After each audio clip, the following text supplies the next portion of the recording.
Hello दोस्तों, कैसे हैं आप लोग। हम लोग देख रहे हैं एडमिनिस्ट्रेटिव लॉ और आज का हमारा टॉपिक है प्रिंसिपल ऑफ नेचुरल जस्टिस। ठीक है, मतलब नेचुरल जस्टिस के कौन कौन से प्रिंसिपल्स हैं उसको देखेंगे हम लोग। तो इसमें तीन मुख्य प्रिंसिपल्स हैं। ठीक है, नेमो जडेक्स इन कॉजा सोया, अर्डी अल्ट्रम पार्टेम और रीजन डिसीजन। ठीक है, क्या क्या? नेमो जडेक्स इन कॉजा सोया, अर्डी अल्ट्रम पार्टेम और रीजन डिसीजन। ठीक है, तो नेमोजेडेक्स इन कॉजा सोया को रूल अगेंस्ट बायसनेस बोला जाता है। ऑडी अल्ट्रम पार्टम को हियर दी अदर साइड बोला जाता है। रीजन डिसीजन मतलब स्पीकिंग ऑर्डर बोला जाता है। तो चलिए वन बाय वन सबके बारे में डिस्कस करते हैं। और दोस्तों, अगर principal of natural justice her exam में अगर इसका टॉपिक है आपके सिलेबस में तो हर एग्जाम में पूछा जाता है। और ये तीनों पॉइंट तो आपको आना ही चाहिए। नेमो जडेक्स इन कॉजा सोया मतलब रूल अगेंस्ट बायसनेस। जैसे इसमें क्या है कि सपोज मान लीजिए कि आपके चाचा जी हैं जज, आपने कोई कर दिया अपराध और आपके चाचा जी के पास चला गया केस। तो ये कहता है, ये है कि वो 100% है कि जज साहब आपका फेवर जरूर लेंगे। ठीक है, तो इसीलिए कहा जाता है कि अगर आपके चाचा जी के पास केस गया है तो वो दूसरे जज को ट्रांसफर कर देंगे जिससे उसमें बायसनेस ना आए। ठीक है, ऑडी अल्ट्रम पार्टम का मतलब होता है हियर दी अदर साइड, मतलब बिना दूसरे पक्ष को सुने आप जजमेंट नहीं सुना सकते हैं। जैसे मान लीजिए कि आपने कंप्लेन किया मेरे ऊपर और जज साहब ने तुरंत मुझे बिना सुने मुझ पे क्या कर दिया, जजमेंट सुना दिया मेरे खिलाफ। तो ऐसा नहीं होगा। हियर दी अदर साइड, जैसे आपको मैं एक केस बताता हूँ। इंग्लैंड की एक बहुत बड़ी यूनिवर्सिटी में एक लड़का पढ़ाई करता था। एक दिन वो अपने क्लास में एक बहुत बड़ी क्या बोलते हैं उसको, प्रोस्टिट्यूट के साथ, दुनिया की सबसे प्रसिद्ध प्रोस्टिट्यूट के साथ वो घूम रहा था कॉलेज कैंपस में। अब कॉलेज कैंपस को पता चला, उसने क्या किया, डिपार्टमेंट ने उसको एक्सपेल कर दिया कॉलेज से, मतलब निकाल दिया बिना उसको सुने। लड़का बोला कि एटलीस्ट मुझे सुन तो लिया जाए, लेकिन सुना नहीं गया। ठीक है, फिर वो कोर्ट में मतलब लोअर कोर्ट में गया, वहाँ भी उसको सुना नहीं गया क्योंकि उसके खिलाफ सारे सबूत थे कि हाँ वो सच में प्रोस्टिट्यूट के साथ कैंपस में घूम रहा था और ये निंदनीय था। ठीक है, फिर वो हाई कोर्ट गया, हाई कोर्ट में भी उसको सुना नहीं गया क्योंकि सबूत सारे उसके खिलाफ थे। हाई कोर्ट ने बोला कि तुमको सुन के भी क्या होगा, तुम्हारे खिलाफ तुम घूम रहे थे, इसका सारा सबूत है। बच्चे देखे, वहाँ के टीचर देखे, प्रोफेसर देखे। ठीक है, तुमने कॉलेज का रेपुटेशन धूमिल किया है। ठीक है, फिर वो सुप्रीम कोर्ट गया। सुप्रीम कोर्ट ने वहाँ फिर उसको बोला कि हाँ भाई, जो तुमको सस्पेंड किया गया है, एक्सपेल किया गया है वहाँ से, वो सही है, जायज़ है। तो वो बोला कि हुजूर ठीक है, मैं मानता हूँ कि मैंने गलती की या जो भी, मुझे निकाल दिया गया, एटलीस्ट मुझे सुन तो लिया जाए। जज साहब बोले कि चलो निकाल तो दिया ही गया है, थोड़ा सा सुन ही लेते हैं। तो वो बोला कि हुजूर मुझे नहीं पता कि दुनिया उसको किस नज़र से देखती है, वो भले ही दुनिया की सबसे बड़ी प्रोस्टिट्यूट है, लेकिन मैं तो अपनी बड़ी बहन को अपना कॉलेज दिखाने लाया था। यहीं से सुप्रीम कोर्ट का पूरा नज़रिया ही चेंज हो गया और उसने उसका जो एक्सपेल्सन था, जो भी सस्पेंड हुआ था, उसको खारिज कर दिया और उसको पढ़ने की अनुमति मिली। तो यहीं से वो शुरुआत होती है audi alteram partem, hear to the both side या हियर दी अदर साइड, है ना। बिना उसको सुने जजमेंट आप नहीं पास कर सकते हैं।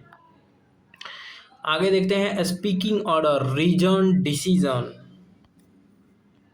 ठीक है, तो चलिए हम लोग स्टार्ट करते हैं इंट्रोडक्शन से। In the previous lecture we studies, as you know, जैसा कि आप जानते हैं कि हम लोगों ने nature, scope of natural justice, meaning nature और स्कोप ऑफ नेचुरल जस्टिस को देखा था। In today's lecture we shall discuss the three fundamental principle of natural justice. कौन कौन से? अभी जो हम लोगों ने ऊपर देखा, Audi alteram partum, reason decision, और क्या था, Audi alteram partum, reason decision और नेमो जडेक्स इन कॉजा सोया। तो चलिए आज हम लोग स्टार्ट करते हैं। इसका ट्रिक भी है BHS, है ना, बायस, हियरिंग और स्पीकिंग ऑर्डर। ठीक है, हियरिंग मतलब hearing to the both side, bias मतलब rule of biasness, speaking order तो जानते ही हैं, रीजन डिसीजन को बोला जाता है। ठीक है, तो चलिए स्टार्ट करते हैं। हिंदी वाले देख सकते हैं कि पक्षपात नहीं होनी चाहिए, दोनों पक्षों को सुनना चाहिए और कारण युक्त निर्णय होने चाहिए। मतलब रीजन डिसीजन मतलब आप कोई भी डिसीजन दे रहे हैं तो वो डिसीजन देने का आपका क्या मकसद था, उसके पीछे क्या कारण था, वो कारण उसके पीछे का कारण देना होगा। यानी कि जब भी डिसीजन सुनाया जाता है, कोई भी कोर्ट के द्वारा डिसीजन आने पर आप किसी के खिलाफ डिसीजन दे रहे हैं तो वो उसके खिलाफ डिसीजन आप क्यों दे रहे हैं, उसका रीजन क्या है, उसका बेसिस क्या है, वो बेस पे ही दिया जाता है। ठीक है, तो चलिए स्टार्ट करते हैं। बहुत ही अच्छा रूल है। तो सबसे पहला है नेमो जडेक्स इन कॉजा सुया, नो पर्सन शैल बी जज इन हिज ऑन केस। ठीक है, कोई भी व्यक्ति अपने ही मामले में न्यायाधीश नहीं हो सकता है, जैसे चाचा भतीजा वाला केस जो हम आपको बताए थे। ठीक है, तो कोई भी व्यक्ति अपने ही केस में न्यायाधीश नहीं हो सकता है, आपके चाचा जी को वो केस ट्रांसफर करना पड़ेगा। ठीक है, तो नेमो जडेक्स इन कॉजा सुया मतलब no person shall be a जज इन हिज ऑन केस। चलिए आगे मीनिंग देखते हैं। The rule against biasness means every authority must act Fairlie and impartially. A person who has a personal interest in case should not decide that case। ठीक है, अगर किसी व्यक्ति का उस केस से पर्सनल इंटरेस्ट है तो वो उस केस को डिसाइड नहीं करेगा, उसे ट्रांसफर करेगा किसी और जज के पास। ठीक है ना। Justice must not only be done but must also appear to have been done. Justice सिर्फ नहीं होना चाहिए, जस्टिस दिखना भी चाहिए, अपीयर भी होना चाहिए। ठीक है, यहाँ देख सकते हैं केवल न्याय होना पर्याप्त नहीं है बल्कि न्याय होता हुआ दिखाई भी देना चाहिए। ठीक है ना। Justice must not only be done but must also appears to have been done. ठीक है, केवल न्याय होना पर्याप्त नहीं है बल्कि न्याय होता हुआ दिखाई भी देना चाहिए। चलिए आगे बढ़ते हैं। Types of biasness, personal biasness हो सकता है, पेक्यूनरी बायसनेस हो सकता है, सब्जेक्ट मैटर बायसनेस हो सकता है, डिपार्टमेंटल बायसनेस हो सकता है, पॉलिसी बायसनेस हो सकता है। डिपार्टमेंटल बायसनेस सबसे ज़्यादा, जैसे आप जानते ही हैं कि उस डिपार्ट में चाचा जी हैं, मौसा जी हैं, है ना, दादाजी हैं, जो भी हैं, हो जाएगा काम, तो वो डिपार्टमेंटल बायसनेस हो जाता है। आ जाइए, तो ये देख लीजिएगा। आगे बढ़ते हैं। हिंदी वाला रोक देना, देख लीजिए। चलिए आगे बढ़ते हैं। Example, suppose a university appoints a professor to decide a disciplinary case against his own son. Can he decide fairly? No, he is personally interest in the matter. मान लीजिए किसी विश्वविद्यालय में एक प्रोफेसर को अपने ही बेटे के विरुद्ध अनुशासनात्मक मामले का निर्णय करने के लिए नियुक्त किया जाता है। क्या वह निष्पक्ष निर्णय देगा? नहीं देगा, क्योंकि उसका व्यक्तिगत हित जुड़ा हुआ है। इम्पोर्टेंट केस क्या है? AK Kraipak versus union of India. Member of the selection board himself became a candidate, स्वयं ही कैंडिडेट बना लिया, है ना। The supreme court held that this create a real likelihood of bias, selection was held invalid. ठीक है, चयन समिति का एक सदस्य स्वयं उम्मीदवार बन गया। ठीक है, सर्वोच्च न्यायालय ने कहा कि इससे पक्षपात की वास्तविक संभावना उत्पन्न हुई, अतः चयन प्रक्रिया अमान्य घोषित की गई। समझ लो कि जज साहब को बनाया गया कि भाई सुप्रीम कोर्ट का जज का चुनाव करना है, तुमको मेंबर बना दिया गया, तुम हाई कोर्ट के सीनियर जज हो, मतलब जज हो, चीफ जस्टिस हो, तुमने खुद को कैंडिडेट बना लिया, खुद को सेलेक्ट कर लिया भैया, है ना, अपने बेटे को सेलेक्ट कर दिया। आज तो यही हो रहा है, क्या बोलते हैं उसको, अंकिल्स प्रिंसिपल चल रहा है ना। अंकिल्स प्रिंसिपल, चाचा जी जज थे, हम भी जज बन गए। क्यों? क्योंकि चाचा जी ने एक जज साहब को चुना था, वो जज साहब मुझे चुन लिए, मैं चुना गया, जो जज मुझे चुना उसके बेटे को मैं चुन लिया। ऐसा ही अंकिल्स प्रिंसिपल चल रहा है। देखे ना, DY Chandrachud Y V Chandrachud के लड़के, Y V Chandrachud Supreme Court के जस्टिस थे, डी वाई चंद्रचूड़ भी हो गए, एच आर खन्ना थे उस समय, इस समय भी कोई खन्ना जी थे, ठीक है। तो ऐसे अंकिल्स प्रिंसिपल चलता है। तो Dimes versus Grand Junction Canal 1852, the जज had a financial interest in the company involve in dispute, the House of Lords declared the decision invalid. न्यायाधीश का विवादित कंपनी में आर्थिक हित था, इस कारण निर्णय को अमान्य घोषित कर दिया गया। प्रिंसिपल नंबर 2 कौन सा है? ऑडी अल्ट्रम पार्टेम, मतलब हियर दी अदर साइड, दूसरे पक्ष को भी सुनो। क्या है meaning? No person should be condemned without giving him a reasonable opportunity of being heard. किसी भी व्यक्ति को बिना उचित सुनवाई का अवसर दिए दंडित नहीं किया जा सकता है। इसेंशियल क्या है? इसेंशियल रिक्वायरमेंट्स क्या है? Notice, opportunity of hearing, right to present evidence, right to cross examine, right to legal representation where necessary, ठीक है। रीजनेबल अपॉर्चुनिटी देना पड़ेगा, ठीक है, मतलब पूर्व सूचना उसको देनी पड़ेगी, सुनवाई का अवसर देना पड़ेगा, साक्ष्य प्रस्तुत करने का अधिकार देना पड़ेगा, जिस तरह क्रॉस एग्जामिनेशन का अधिकार, जिरह का अधिकार मतलब क्रॉस एग्जामिनेशन का अधिकार, आवश्यक होने पर तक सहायता, उचित अवसर मिलना चाहिए, ये सब आवश्यक तत्व हैं। Example, a government employee dismissed without issuing a chargesheet और conducting any inquiry, it is dismissal invalid, it is dismissal valid? No, because the employee was not hear, ठीक है। किसी सरकारी कर्मचारी को बिना आरोप पत्र दिए तथा बिना विभागीय जांच किए सेवा से हटा दिया जाता है, क्या यह वैध होगा? नहीं, क्योंकि उससे अपनी बात रखने का अवसर नहीं दिया गया। Important case, Ridge versus Baldwin. A police officer was dismissed without giving him an opportunity of hearing. The House of Lords held that dismissal violated natural justice.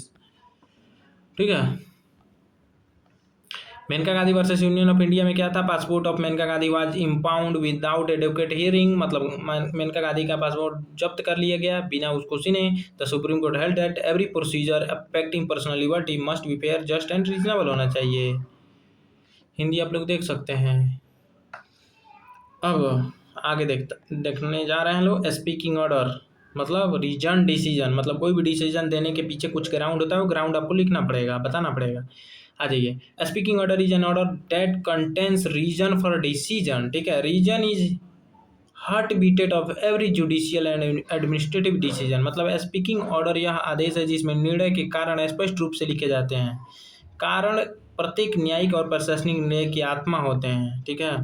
Importance क्या है? इंश्योर्स ट्रांसपेरेंसी, इंश्योर करता है, arbitrariness को prevent करता है, facility judicial review को facilitate करता है, बिल्ड पब्लिक कॉन्फिडेंस, अकाउंटेबिलिटी को प्रमोट करता है, ठीक है, पारदर्शिता बढ़ाती है, मनमानी को रोकती है, मनमानी पर रोक लगाती है, न्यायिक समीक्षा आसान होती है, जनता पर विश्वास बढ़ता है, उत्तरदायित्व सुनिश्चित होता है।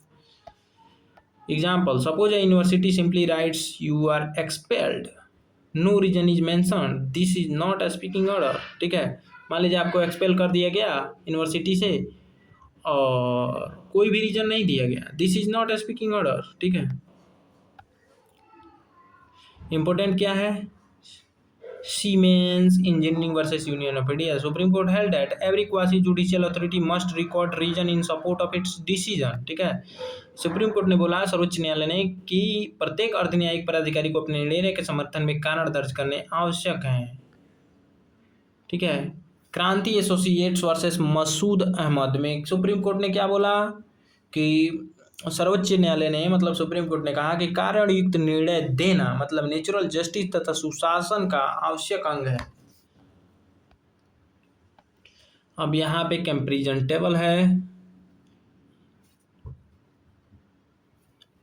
आप लोग देख लीजिएगा।